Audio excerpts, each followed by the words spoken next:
Greetings, Poe fans. Welcome to another edition of Poe UnPlugged. I am Carmen Bolden. And I am Jeannie Smith, and we are The Poetastic Two. Come zoom with us into the Unbook Club dedicated to the works of Mr. Edgar Allan Poe.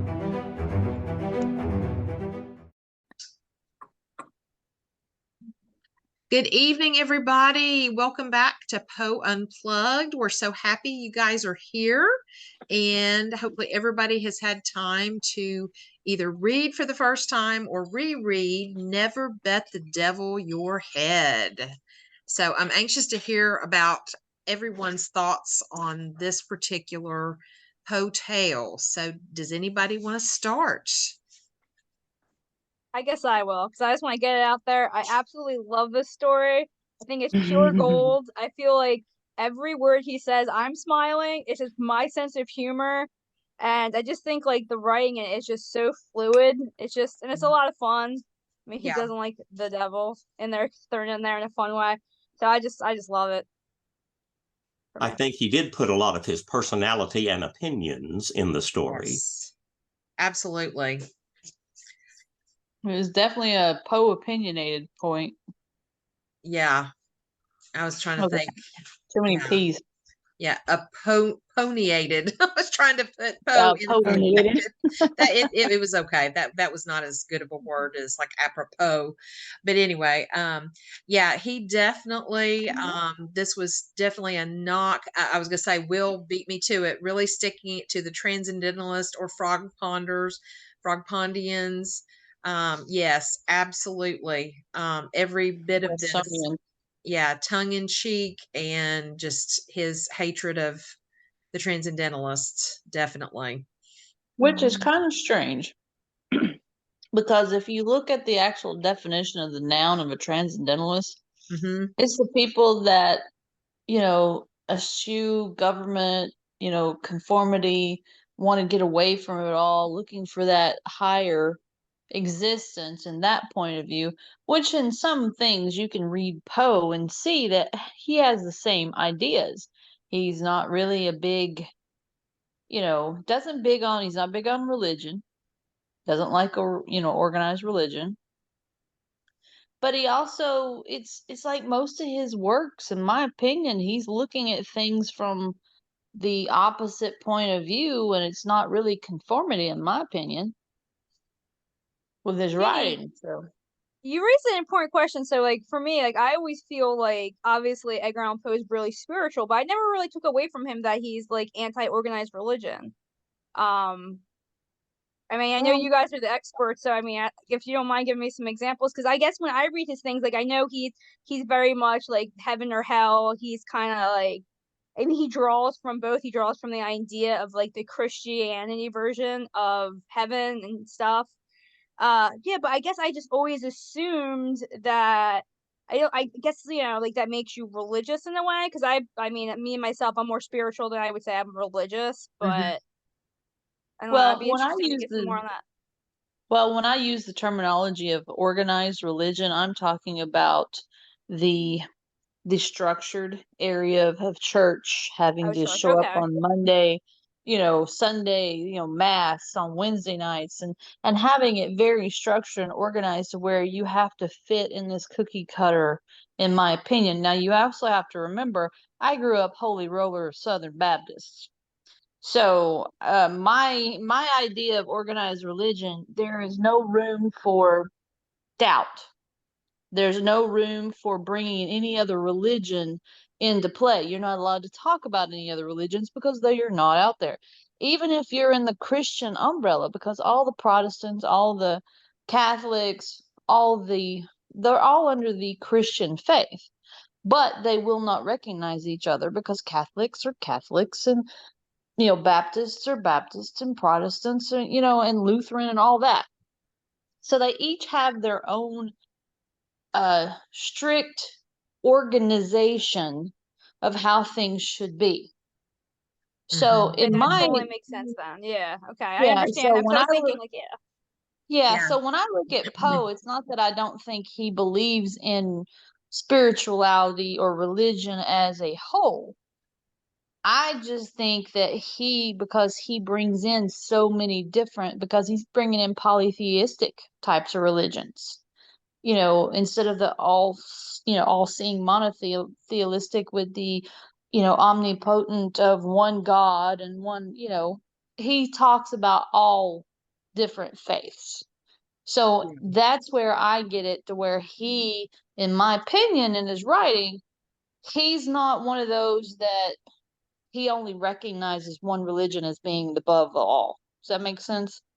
Yeah, totally. So, I guess I was definitely thinking because I went to like Catholic high school. I'm not Catholic, but I guess yeah, I just kind of felt like I'm so drilled into my head that like you know what I mean. Like if you believe oh in God, you believe in like a structure. Like oh, like you know what I yeah. mean. Not like literally the actions of like going to mass or confession or any of those things. Yeah. Right. But then well, this also goes back to in my raisings as a Baptist. It's not that it was wholly bad, not WHOL, not HOLY. Uh, it was just that you weren't accepted as being a Christian unless you followed by going to church religiously on Sundays or going on Friday nights or going to Bible school or following this set thing. You weren't seen a Christian just because, hey, if you missed 1 week of church, then, you need to be rebaptized because you all of a sudden the devil has taken over and yeah. Yeah. You have So backslid. Yes. exactly. So Yeah. Fire that and that's brimstone. Yes. yes, that's why it needs to be understood that organized religion, that's what I mean when I use the term organized, because if you think of organizations like corporate America, that type of thing, they all have very strict understandings. Like the Mormons, I don't have a problem with the Mormons. Mormons want to be Mormons, let Mormons be Mormons. If they want to say that a chameleon, I think it's a chameleon, is it a golden salamander? Yeah. That's Golden Anyway, one. salamander. Yes. yeah, Yes. golden salamander is the one that brought them their religious text. Okay, Yeah. that's no different than a burning bush, Right. or but it just seems that, Poe to me is one of those that he's a writer, he's a poet, but he very much, whether he likes you or don't like you, he's still going to recognize a part of who you are and what you Yeah. believe in. Like transcendentalist, he may not believe in what you do or anything, and he's going to tell you, and he's probably going to make fun and poke fun at you in satire. That's Yeah. probably why part's the reason he's not being, liked most of the time. Very Because true. Emerson you have Emerson, and then you had, was it Longfellow, and Mhm. who was the Thoreau. other one? Yeah. Yeah, Thoreau. Mm-hmm. yeah. You had all of these that at that time were, were big, popular, just like Byron and all the rest of them. But they were locking themselves up like they were the new age survivalists of today, and Yeah. going, "See ya." Well, and they Poe just had thought they were more, nuts. yeah, they had more of that, spiritual thought process rather than looking at science for proving. It was more faith rather than scientific proof, I guess you could say. And so I think part of that's just my opinion, that Poe, because of how strong he was with his own science that he wrote, that I think that's why his kind of hatred of the transcendentalists kind of popped up. And I know that he did scathing reviews of almost all the transcendentalists, and that's why they didn't like him for the most part. And that's why that I think that's part of the rift of him and the Boston connection, even though he Yeah, was born there.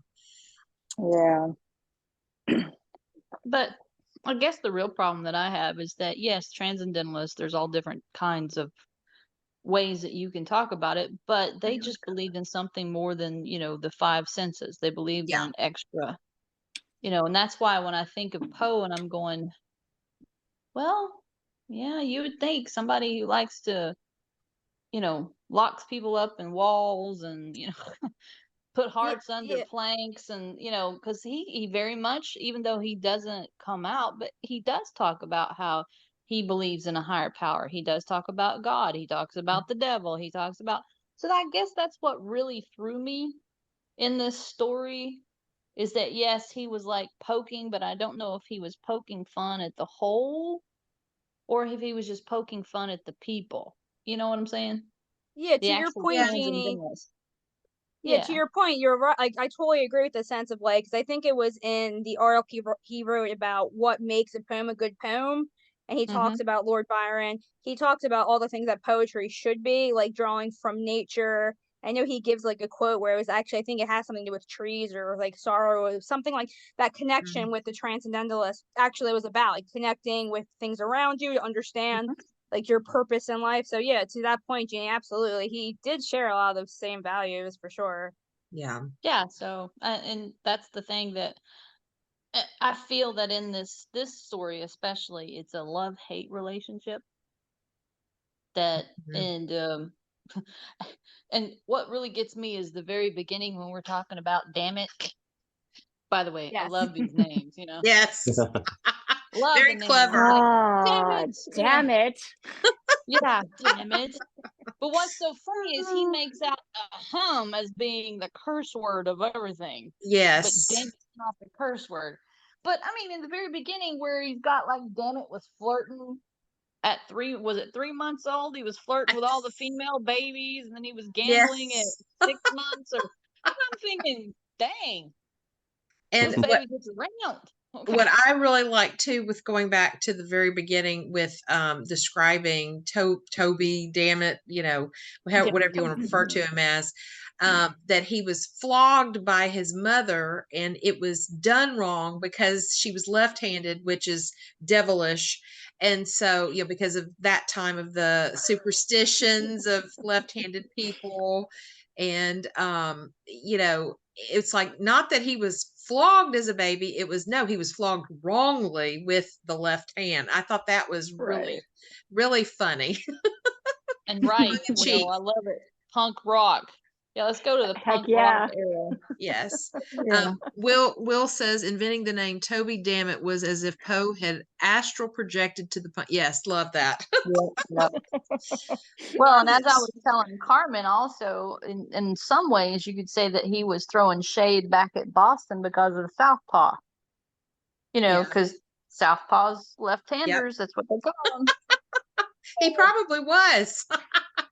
Exactly. So, but yeah, Toby. What was the other name? It wasn't just Toby, damn it. There was another one. Oh, Mr. Lord. He referred to the devil as Mr. Lord. Yeah. Yes. Well, I guess we could call him the devil, or he's the gatekeeper, or because he was the dude on the bridge. Yeah. But kept cussing by saying, Okay. Boy, if that were the truth, I'd gotten in trouble all the time in class. Yeah. What did you guys think of, like, and Poe is kind of famous for this, sometimes taking forever to get to the point. Like at the very beginning, he goes on and on about, a tale should be told with a moral. And the narrator even refers himself to La Fontaine, who wrote animal fables. And so and some of the research I did was that some of the critics of Poe were saying that he didn't write tales with morals, and so this was kind of overreaching and over, like, hyperextended almost in his writing to prove, yes, I do see it, kind of thing. What did y'all think of that? I mean, I think the moral is clearly there. Yes. I mean, it's as plain as the glasses on my face. Yes. I mean, yes. There's no hidden, like, it's not a cipher. It's not a puzzle that we have to figure out. It's like, bam, it's right It's in there. the title. Yeah, it's in the title. You see what's gonna. You're like, okay, is it gonna happen right now? Nope. Okay, so it's gonna happen now. Okay, so it's gonna happen now. And you know it's coming. You Mhm. know it's coming. And then it happens and you're like, oh, yeah, well, he tried to tell you. Yeah. And Yeah. and when it does happen, it's just so, nicely Poe with, him jumping over or trying to jump over the turnstile and, the devil catching the head in his apron, which the narrator thought that was very odd that he's wearing an apron, which I think I would too if I'm coming up, on a covered bridge and there's this little man with an apron on over his suit. And it's like, hold on a second. Let's see. Will also says, I like to think that pretty much all tales have morals, some more nuanced than others. The question is, at one point, does an obvious moral cross the line into preachiness? Oh, that's a good question. Sometimes it does. Yeah. And some people still don't get it. Just saying. Yeah. True.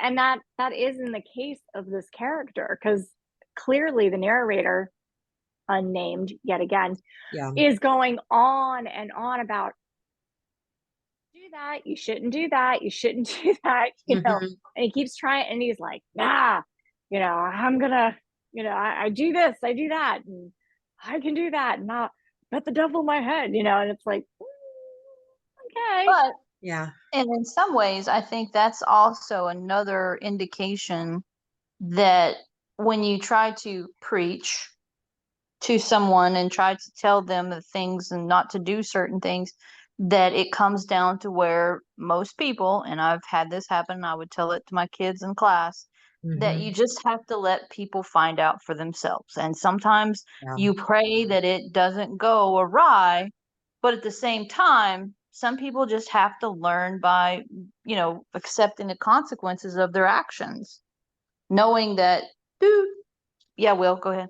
I'm sorry. My Zoom cut off when you guys were reacting to my comment, so I'm just trying to play a little bit of catch up here. Oh no! I thought you went out and you got like you came right back in. Yeah. And so, what was the last thing you heard? What was the last thing you heard? Was it Jeannie talking about people finding out for themselves? Just the last 20 seconds. Erase my so hand. He missed what Virginia said. So Virginia said it.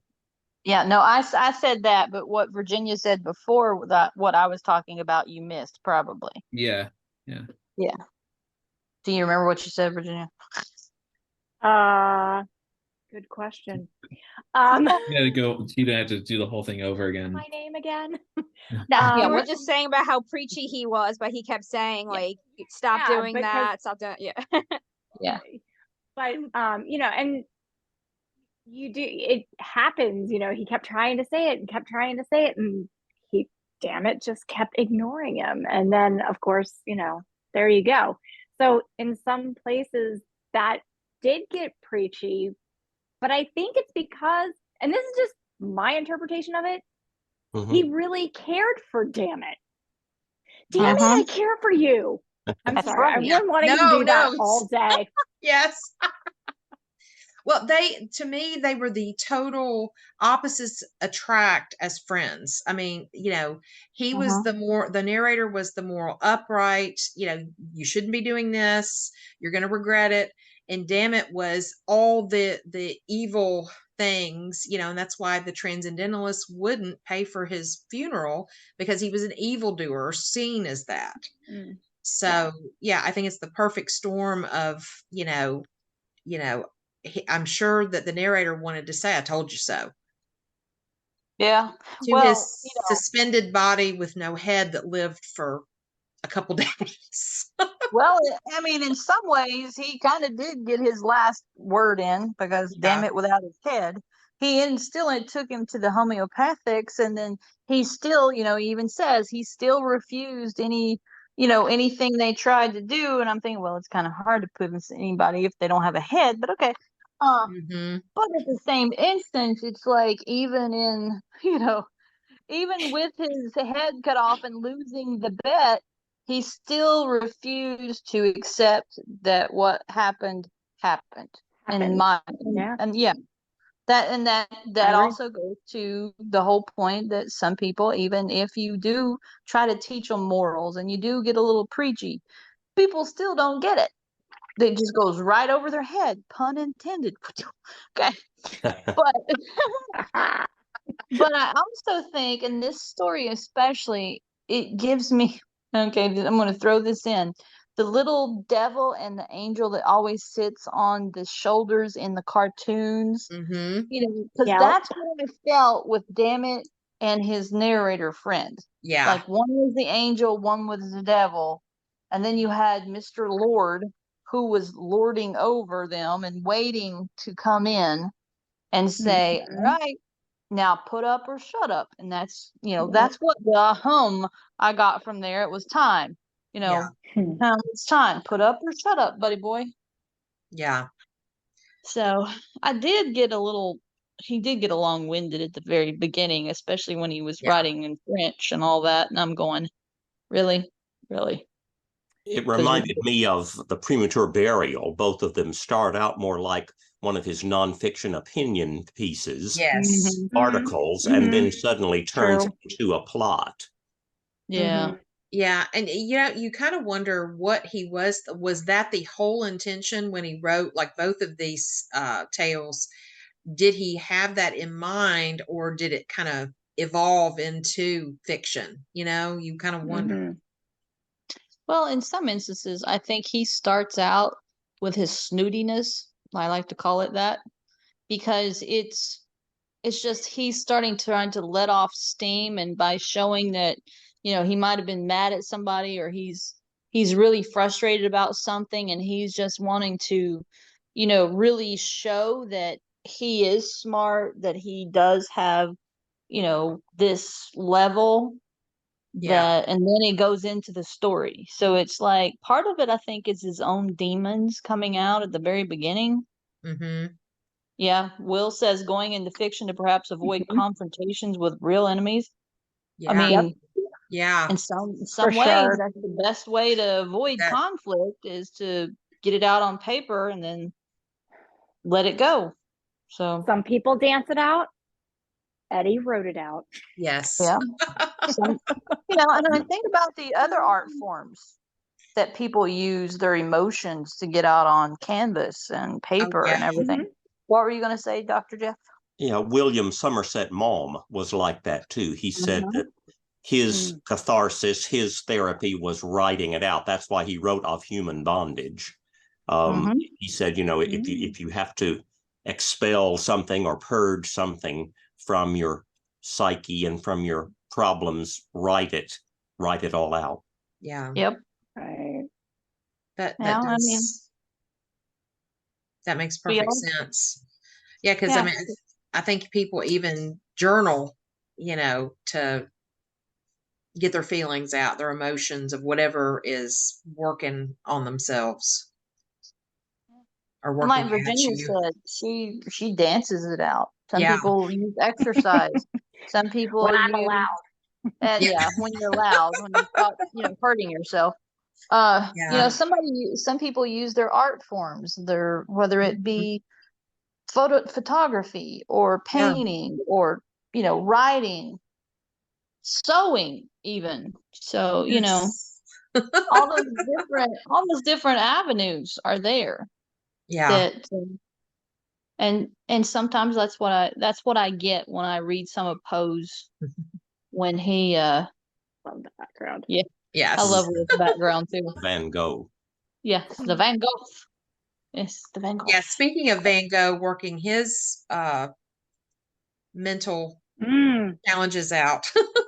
Definitely. Yeah. Sure. That image is actually from a Poe website. Oh, nice. Yeah. Really? Yeah, I Googled Never Bet the Devil at Your Head, and this is like image number 2 on Google search images. Okay. I forget the exact website, but okay. Was it eapo.org maybe? Let me check. So it's not Van Gogh, it's just someone painting like him. Yeah. Okay. Oh wow. Yeah, because it looks like Van Gogh. It does. It kind of does, yeah. Yeah, it's an awesome picture.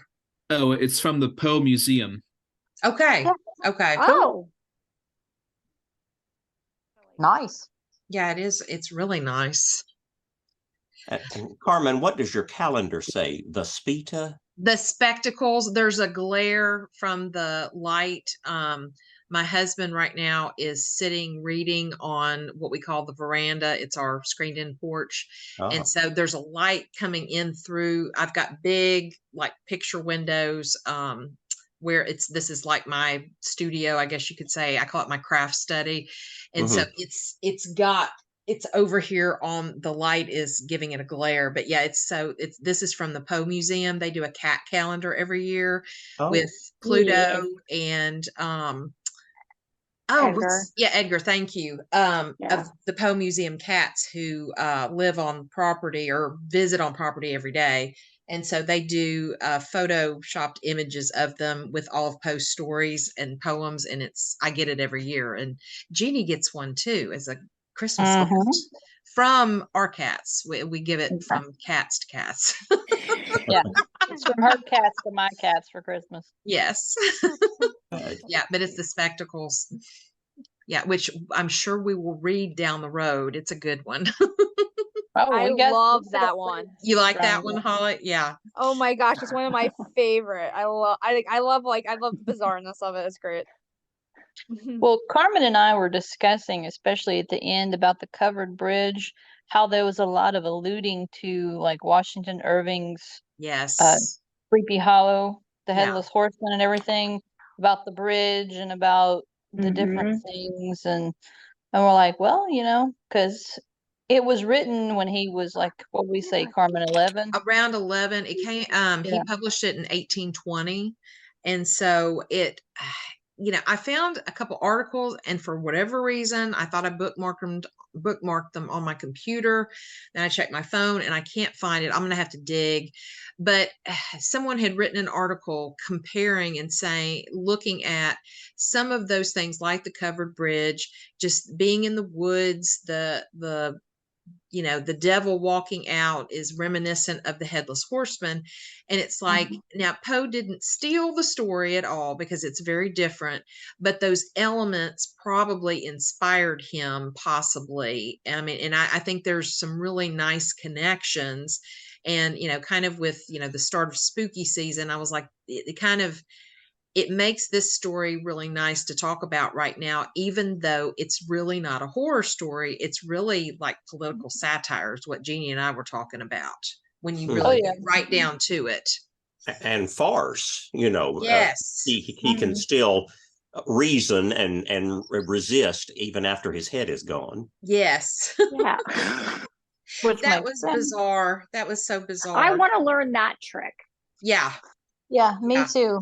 I mean, I know that when the brain dies, it lives for, it's still within like 15 seconds, according to neuroscience, that the brain still processes for 15 seconds after death. And we all know that never mind what you do to the body, once the body dies, the whole system, the muscles and everything, once the blood is like leaking out, will still contract and still happen. That's where the whole zombie thing comes from, especially when they sit up, and boy howdy, that'll scare the crap out of you. But the one Jeannie, thing you act like you've dealt with that. Not personally, but when I was in the criminology early years ago, and we went to the body farm in Knoxville at UT, I got to experience some very interesting things. Oh, cool. But thankfully, none that actually stood up and looked at me. So that was good. But there was still some very odd things happening. But also the one thing that I like is when I was rereading it, all I could think about at the end when the hum came in and they were jumping the turnstile, what popped into my head was the Robert Johnson song, The Crossroads. Yes. Where the soul and everything. Because I'm like, this right here is what it reminds me of, because he's jumping over the turnstile and the devil is there waiting and saying, hey, come on, show me what you got, but be ready, be prepared to give up what you lose which he bet bet the devil his head.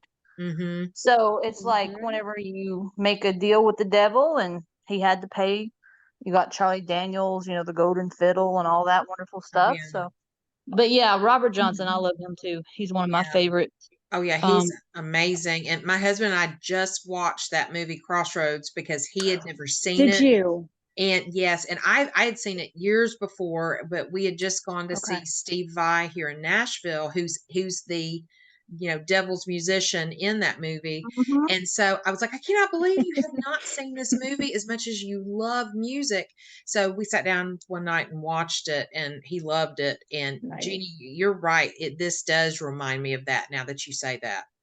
Yeah, I mean, and even that just goes to show that things they may not have been, specifically influenced by this, story, but at the same time, you can find influences throughout a lot of things, whether it be cartoons, like I said, Bugs Bunny always comes to mind with the little devil and the little, angel. And although not a lot of kids today get to enjoy the nuances of Bugs Bunny anymore.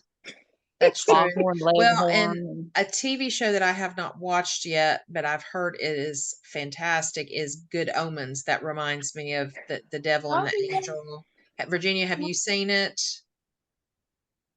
Yes. It's one of my favorite books. Okay. I mean, Eddie aside, Damon is like, I've met the man a billion times, and he remembers me, which is crazy to think, because I'm like, you meet a million people. How in the world do you remember me? But it's just, you can't really see it because it's on the other side of the shelf, but it's like, I've got some of my Eddie stuff down here because most of it's up in my office, which I haven't finished yet. But like, I've got like a ton of my Gaiman stuff, like all over here, my Terry Pratchett stuff. So it's stuff that I grew up with. But that show, like, I totally hear you. I see it. Yep. Yeah. Well, and I started watching it because David Tennant, of course, and Martin Sheen, two of my favorites. Oh my gosh. But some of the story kind of just got a little old in my book, and a little too, it just kind of like, well, okay. I was like, nothing I haven't kind of read the book. Read the book. That's usually the problem, is I always find the books better than I find anything else. Yeah. Oh, I do too, usually. Yeah. There's been very few times I've enjoyed anything that was made from a book. Psycho is one of the things that I can absolutely say that the movie stood up and to the test of the book, even though it wasn't verbatim, it still kind of hit to the mark. Yeah. And one of my biggest of all time, The Outsiders. Oh yes. Yeah. Yes. I mean, and it just blows my mind that when I found out that S.E. Hinton was a woman, I mean, even in the early 70s, she was posting with an abbreviation, so it would be better, what was the word? Received? Better received by the audience if it was perceived to be written by a man, considering it was all about boys and the the living in those days in the 50s, 60s with the gangs, and especially it being in Oklahoma, which was Tulsa, Oklahoma, which you're like, wow, really? You would think that it would be more of Los Angeles or New York or Miami or something that you would find this, but Tulsa, Oklahoma? Okay. Yeah. And I just visited Tulsa. My youngest stepdaughter's there, and it's a really cool place. I did get to go to the Outsider's house and take a tour. It is really cool. And two of the guys that were extras were sitting on the porch greeting us when we got there. And then they had part of the movie showing when you go into the living room, and one of those guys came in and he goes, "I'm right there," and he looked the same but just a little bit older. It was really neat. And they live in the neighborhood. It was really neat. I would say we've bird walked, Jeannie, but in a good I way. don't know what you're talking about. I was right on the wire where I was going. I don't know where you went, but I'm just saying. It's all good. I know this was your plan, your plot to take over the Poe world. But no, we'll add it about Robert Johnson. Even better than his guitar playing is his storytelling. Yes, absolutely. I mean, that's what made jazz and blues the greatest, in my opinion, is because it's all about digging deep and telling that story. And you know that theirs had morals, because if we're going back to talking about Poe and the moral of a story, the blues and the jazz was all about telling that moral to the story, especially when you get the good old strange fruit by Billie Holiday. Yes. You know, how she was basically threatened with her life not to do that song, and it's all about, you know, the hangings and all the things that were going on. And it's like, you know, sometimes you got to step out, you got to tell that story, you got to get that moral out there. And even if you get preachy and beat a dead horse, as my mom used to tell me, you know, you got to get it, somebody's going to get it in their head somewhere. And it may not turn out the way you want it, but that moral's got to be heard. And just like this one, you know, damn it, never got it. Okay. You know, damn it, lost his head.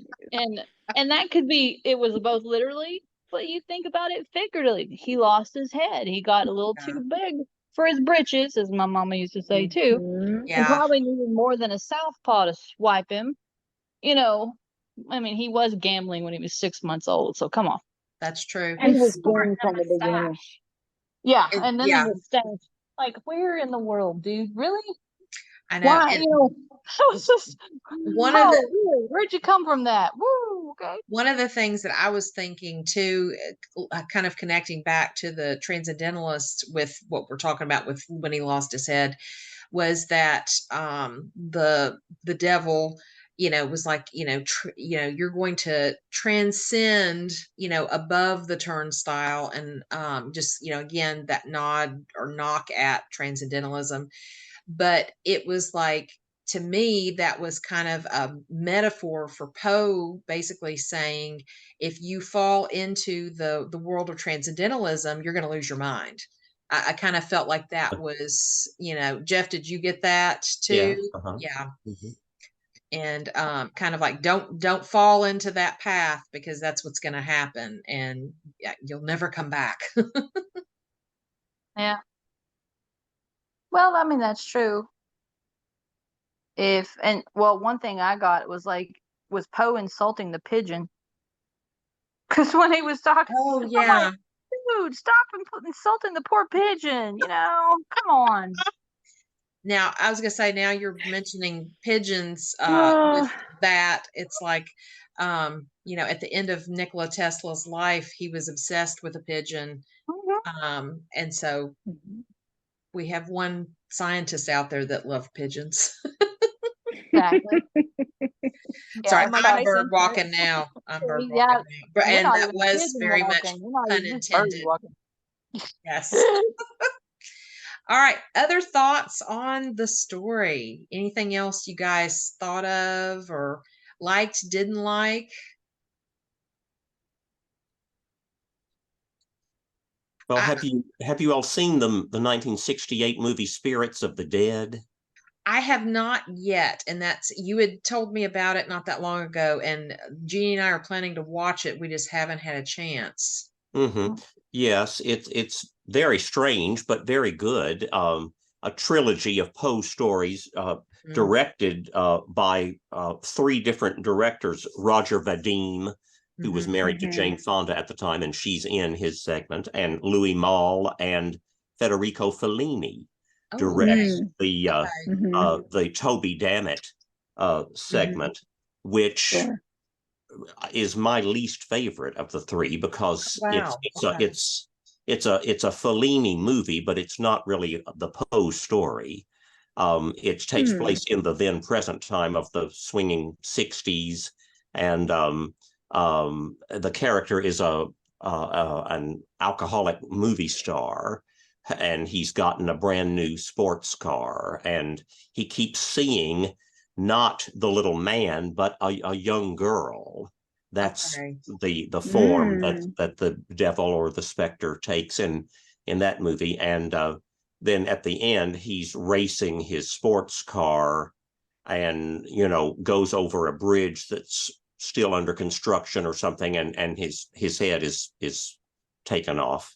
So the other two segments are better. The best one, I think, is the William Wilson segment, and then the other one with Jane Fonda is the based on the Metzinger Stein, the story about the brother and sister and the horse. Yes, that's a good one. It's a very weird movie, but very interesting. The first two are period pieces. I kind of like those better. They're more in line with the Roger Corman Poe movies. Okay. But then Toby Dammit is very contemporary and modern, but it's worth taking a look at sometime. Spirits of the Dead. Okay. Yeah, It's we just looked it up interesting. over here. It looks cool. Yeah, I forgot that was the title of it, and I'm like, why did they use a title of a poem? Interesting. Is the poem like read at the beginning, or a line from the poem at the beginning? I think so. I believe there is some sort of narration that in the American version, I believe Vincent Price did a voiceover. Okay. Oh. But in the European version, he is not associated with the movie at all. Okay. Huh. That's interesting. I may be wrong, but yeah, well, I may be mixing that up with the Conqueror Worm, Witchfinder General, but I'm not sure. Okay. Yeah. Let's see. Will says it made me think of The Devil and Daniel Webster. Yeah. Very much so. Absolutely. Yeah. And then Micah said, my favorite Tom Lehrer song, Poisoning Pigeons in the Park. That's awesome. And then let's see. Will also said, my favorite is We'll All Be Together When We Go. Okay.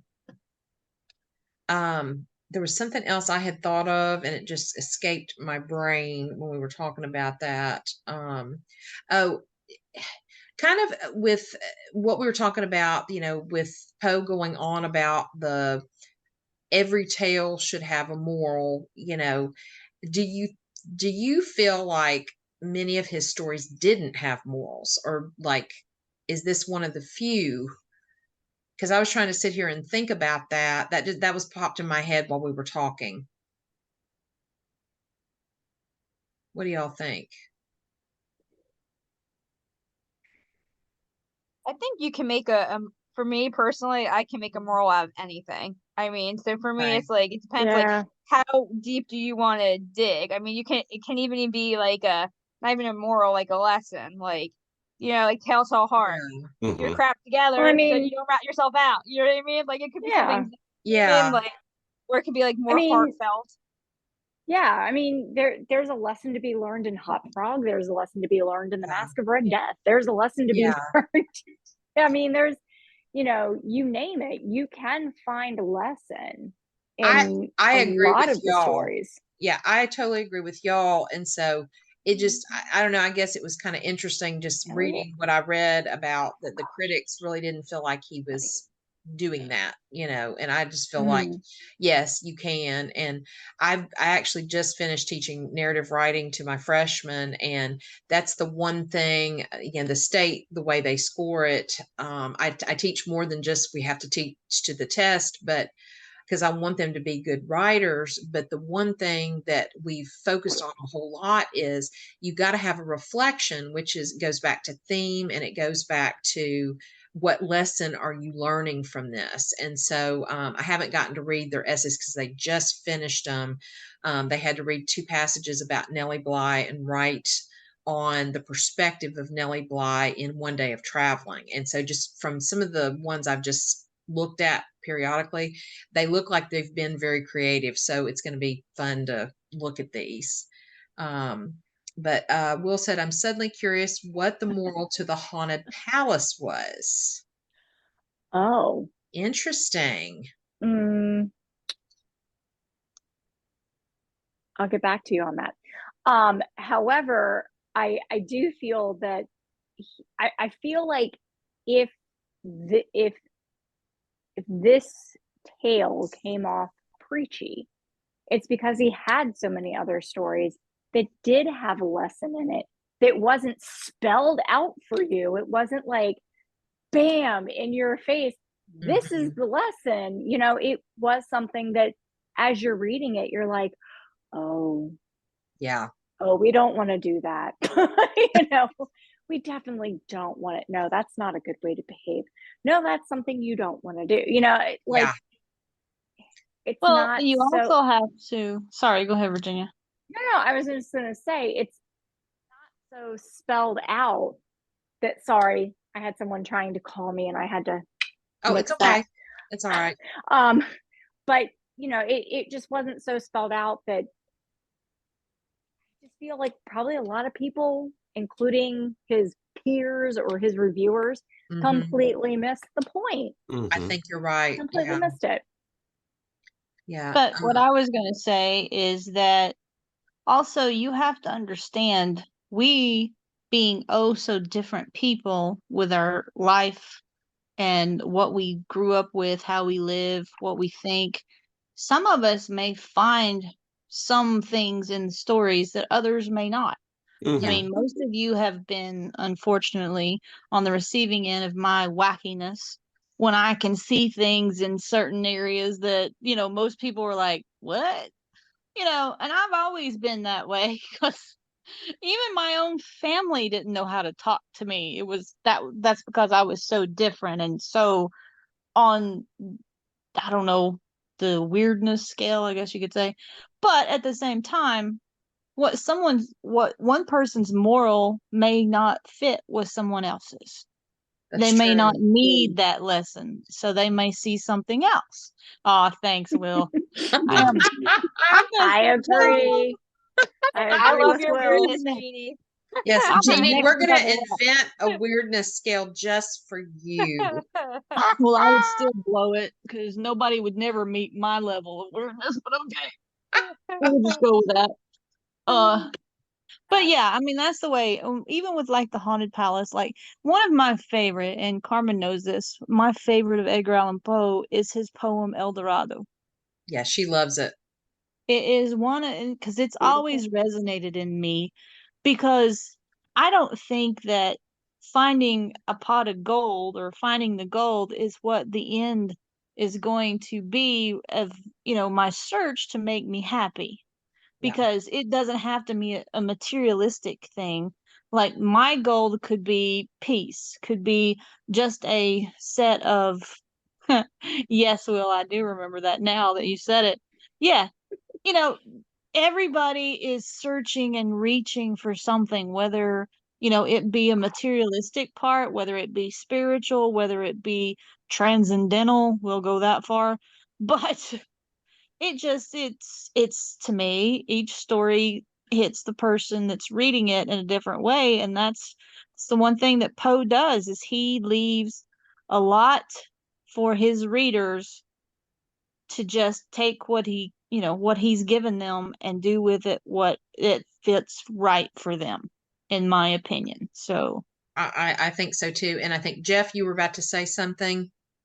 Oh, well, a literary theory is called the reader response theory. And it says that we readers or of the story or the play or viewers of the movie or whatever sort of shape the story around our background and our experiences. And as Jeannie said, we get something different out of it than somebody else does, because plays on our emotions and our experiences.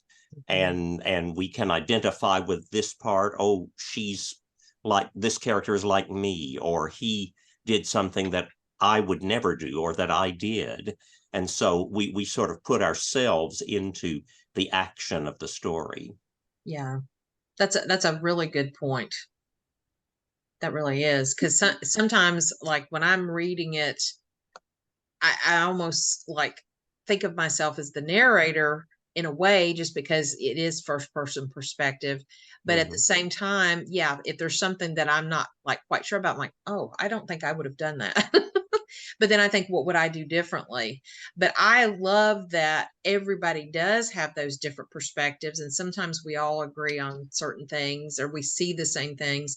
But to me, we learn so much from each other, especially in our group, of what these stories, what everybody thinks they mean, and what Poe's intentions were, and that kind of thing. So it's really cool. Yeah. Correct me if I'm wrong, guys, because it's been a while and I'm not sure where I read this from.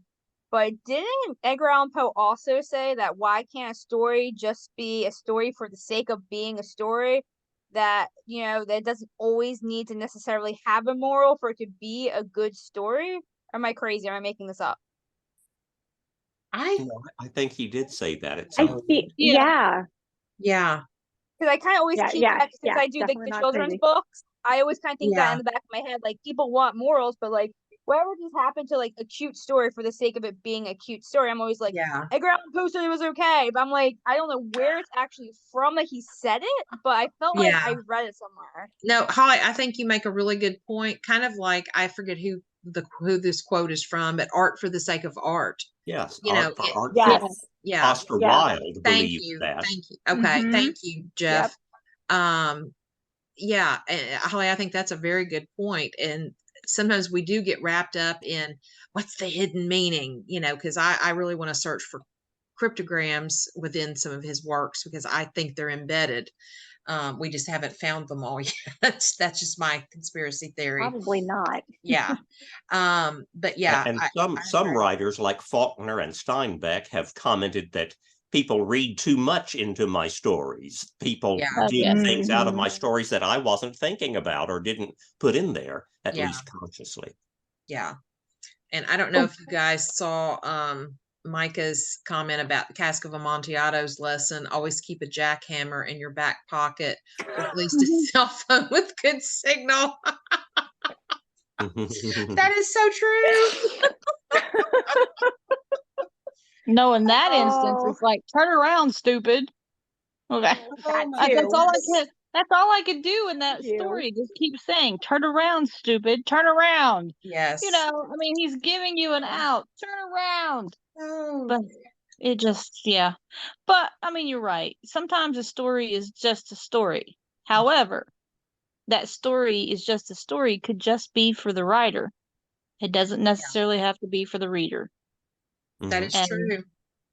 And that's pretty much what it is like, Dr. Jeff was talking about, the dramatic irony, when a person is watching a play on stage, what someone, is getting from that could be different than what someone else is. And like, what's going on stage is a different type of irony than what's going on in the audience. So those are just the literature or the literary aspects of any type of work, whether it be song, poem, story, storyteller, anything, even in a picture, whether it be a photographer or it could be a painter. A picture is just a picture. They say that a picture is worth 1,000 words. Sometimes a picture is just a picture. If it's a white wall, it's just a white wall. If it's a black canvas, it's a black canvas. But it's all about the eye of the beholder, in my opinion. So, the eye of the creator. There are no wrong answers in literature, in my opinion. Yeah. In the art world, there is no wrong answer. Yeah, I have to tell my students all the time, because it's hard to sometimes get them to like talk to each other or talk to me when we're reading things. And I'm like, there are no wrong answers here. You can disagree with me, and I'm okay with that. I'm not going to think bad of you because we don't have the same opinion. I'm learning from you as much as you're learning from me. And it's I think it's hard for people to think about it like that because, especially if it's teacher to student, it's like, oh, we got to impress the teacher. But it's just, yeah. Well, any other, go ahead, Jeannie. No, I was just going to say that's just life. Mm-hmm. Absolutely. And you have to accept it in your own world. Yeah. All right. So any last thoughts? We're kind of getting down to our time. Any last thoughts on this story? I think everybody liked it. Just from the comments. It's a good one. My last comment that I will make, and this will go back to the wretched story that I just don't even want to say, but Words with a Mummy. Oh. When he was bringing up the mustache, the baby wearing a mustache, I'm thinking, dude, are we going back to Words with a Mummy where you come up with this whole outfit? He's got a monocle and sideburns, and you just have it handy. I got a little upset because I was like, oh no. Yeah. But he got away from that quickly, so I was like, all right. Yeah. Will says, to be honest, I much better enjoyed our discussion and analysis of it than I did the actual story. Okay, cool. That's cool. Yeah. Yeah, I enjoyed talking about this. And I mean, Jeannie and I always talk about it a little bit before we talk to you guys. And yeah, and we had a good talk about it as well. So next month, our Gothic guest is actually with us tonight. It's going to be Micah. Hi, Micah. And so he's going to be our Gothic guest, and we are going to be reading the poem Alone and talking about that poem. And so I think that's a great one for October, just thinking about spookiness and what that poem means to what we think it means to Poe and analyzing it. So we always like to throw in a poem here and there. And yeah, so I'm excited about it. And Me too. And then Micah had sent me a video of him. He is a magician, and where he is reciting the Raven. I'm not going to give some details away, but I'm hoping we're going to get to show it on Poe UnPlugged. And I think you guys will absolutely love it. It is amazing. So even though we're not going to read the Raven, talk about it because we've already done that, but we wanted to share this because Micah is amazing in this. So, and Micah's just amazing. And he says, and you can repeat the date and time so I have it right. Yes, I'm about to tell that. So because Halloween is on a Tuesday, we know everybody is going to be doing either, trick-or-treating, giving out candy, whatever you're doing on Halloween. I will be returning from New Orleans that night. And take me with you. Oh, come on. We're celebrating a friend's birthday that weekend. He's turning 50. But so anyway, so Poe UnPlugged is not the last Tuesday of October. It's going to be October 24th, Tuesday still, but just 1 week earlier, just so everybody has their Halloween festivities, on their own. And then again, alone, and then 7 p.m., Central Standard Time, just like we always do. And so, and then I think we already told you in November, we're going to read King Pest. And where is he at? And so we're going to have a little visitor, Andrew Jackson, coming your way. And then December, Jeannie, have we decided December yet? Nope. Okay, no, but here's what I want to know. You guys are with us every month, and we love you so much for supporting us. And I look forward to these discussions so much. It makes my night when we get to talk. So we want to hear, and if you'd rather send us an email. We want to know going forward for December onward, for the rest of season 3, what do you guys want to read?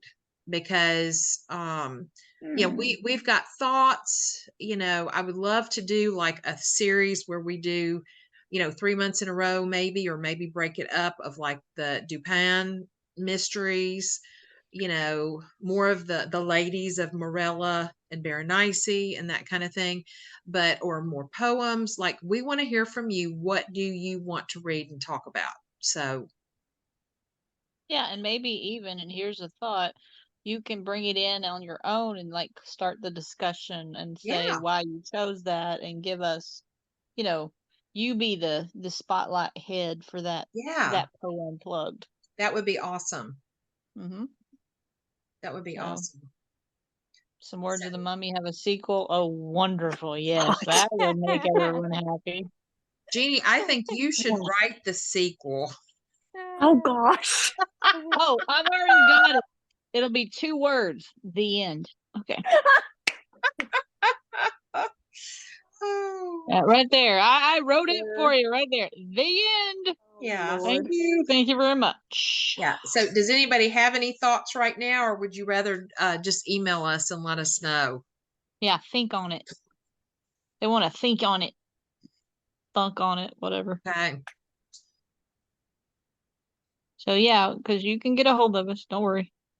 Oh, yeah. Send us your thoughts, opinions, and as long as it's not something that we've already covered at least twice. Oh, yeah. Like Yeah. The Raven, Annabelle Lee, those kinds of things. Yeah. And just to let y'all know, the weekend of October 7th, we will be at the Poe Fest, and Holly in Virginia will be there too. And so if you're Very in exciting. the Baltimore area, definitely come out to the festival. And Jeff, I hate that we're going to have to miss the Hootenanny here. I'm hoping Yes. that'll fall on a different weekend one year. So, Mhm. but yeah, so we're excited about that. And then next Tuesday, October 3rd, from 12:30 to 8 Eastern Standard Time, Oh. Jeannie and I are hosting the Kickstarter event. We call it the Launch party for the next Love Letters to Poe anthology. I don't have my book with me. Sarah Corporal Smith is the editor publisher, and it's a collection. It's an anthology collection of other writers who have written Poe stories and poems. The next one is going to be themed Telltale Heart. It's Tales Torn from the Heart is the title, and she's opening up. I think, Jeannie, it's on October 3rd. That day she's opening up for submissions, so anybody can submit poetry or short stories. I've just finished the second one, Houses of Usher. I read the first one. Jeannie's got the first book. But they're amazing. I mean, some of the stories and poems are written so much like Poe. It's eerie in a good way. So, but we're having all kinds of, like, that day. Jeannie and I will be live on YouTube the entire day, interviewing people. We're having Poe trivia. There's going to be some raffles for some online copies of authors' books. Let's see. There's a tarot panel. There's Jason Markiewicz. Yeah, Poe movies. We're probably going to show the Telltale Heart. They're short. And Jason Markiewicz is going to do a dramatic reading of the Telltale Heart towards the end of the day. Chris Sempner, who is the curator at the Poe Museum in Richmond, is also going to be on with us as well. So it is a full day of Poe and Telltale Heart, and it's going to be fun. So definitely jump on if you can. Yep. So It'll be a blast. So, and once more, we love that you guys are joining us, and we look forward to seeing you next month. Yes. Thank you. Really quick, Jeannie, when's the new content coming out, or is it out already with your what was it called? Your time traveling. Time Talks with Jeannie. Oh, yes. The first one should be posted in all.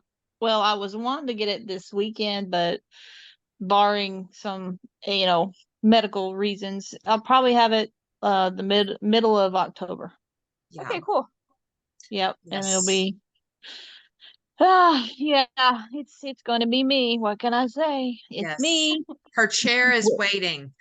Yes, and my Poe cutout Yes. is waiting. So Poe and I will have our time talk. Yes, and So- we began Words with Wednesday, and because life has been really crazy at school here lately, I've had a lot of evening events. I had to postpone for a couple weeks. So this week we will have another Words with Wednesday if you haven't watched our little shorts on that. So Oh no, I missed that. Okay. yeah, Yeah. the first one was 1010 Abulation. That to me was I had to do that one first. I'll leave it a secret as to what the next one is. I vote for I shall procrastination. give no hints, nevermore. Yeah. Procrastination is still my word for Wednesday, but okay. All